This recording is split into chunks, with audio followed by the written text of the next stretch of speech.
হর হর মহাদেব। আজ হচ্ছে শ্রাবণের দ্বিতীয় সোমবার। প্রত্যেকবারের মতোই পুজোর আগের দিন গঙ্গায় চলে গিয়েছিলাম গঙ্গার জল আনতে। আর একদম সঠিক সময় গিয়েছিলাম, কারণ তখন ছিল একদম ভরা জোয়ার।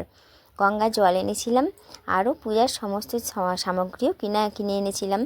ভোলে বাবাকে এই যে পঞ্চমৃত দিয়ে স্নান করিয়ে একদম পরিষ্কার করে ভোলে বাবার জায়গায় বসিয়ে সাজিয়ে গুছিয়ে নেব।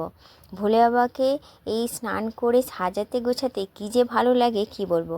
যখন নিজে স্নান করে ফ্রেশ হয়ে আয়নার সামনে দাঁড়িয়ে একটু সাজুগুজু করি, মনটা যেভাবে আনন্দে ভরে ওঠে, ঠিক ভোলে বাবাকে সাজানোর সময়তেও ওরকমভাবেই মনটা আনন্দেতে ভরে ওঠে। এত ভালো লাগে ভোলে বাবাকে সাজাতে। আর ভোলে বাবা তো ওই একটা বেলপাতাতেই সন্তুষ্ট। তারপরেও ভোলে বাবাকে যদি সুন্দর করে সাজাতে পারি না, মনটা খুব ভালো লাগে। ভোলে বাবাকে পুজো করা প্রায় হয়েই গেছে, লাস্ট একদম চলছে আরতি করা।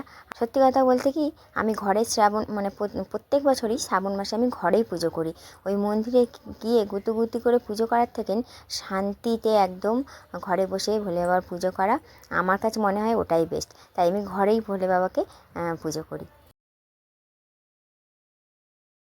তো ফাইনালি সেকেন্ড সোমবারের পুজো কমপ্লিট হয়ে গেল। ঘড়ির কাঁটা ওই যে 10:30টার ঘরে। আগেরবারে 10টার মধ্যে হয়ে গেছিলো, এবারে 10:30টা বেজে গেল। একটু দেরিতে বসেছি, ওই জন্য দেরি হলো অবশ্য।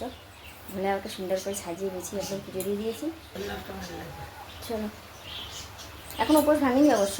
ভোলে বাবাকে তো এই পুজো দিলাম, খানিকক্ষণ পর জন্মত খেয়ে তারপর উপোস ভাঙবো। এখন ভোলে বাবা পুজোর প্রসাদ খাক, তারপরে আমি খাবো। উপোস করে ওঠার পর ভোলে বাবা চরণামৃত দিয়ে উপোসটা ভেঙেছি। তারপরে এই যে হাতে পেয়ে গেছি শরবত, তা আবার বর বানিয়ে দিয়েছে।